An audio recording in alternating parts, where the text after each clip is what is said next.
قەڵای هەولێر دروست کراوە لە سەردەمی ئاشووریەکان نزیکەی 1000 ساڵ پێشداین. پێشانیش هەولێر بەس قەڵات بووە، دەرکەی هەبووە دەکراوە سبەیدان قەپات دەکرا شەوان نەکو غەز و بێن مەغۆل بێ فلان بێ فلان بێ خۆیان دەپارێت. دوایە بۆ ئەخیرەی ئەو شتانە نەما بووە لە خوارێسەکەم بۆ ئێستا هەولێر بوویتە عاسیمە شانازی پێ دەکرێت.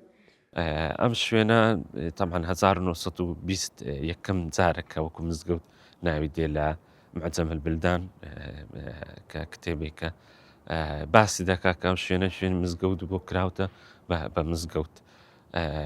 هەروەها ئەم مزگەوتە تەمان چەند جارێک نۆژەن کراوەتەوە لەسەر مینبەرەکەی 1790 هەیە کە تێیدا نۆژەنکردنەوەیەک کراوە.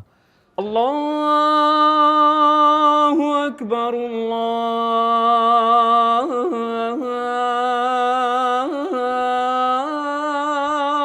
أكبر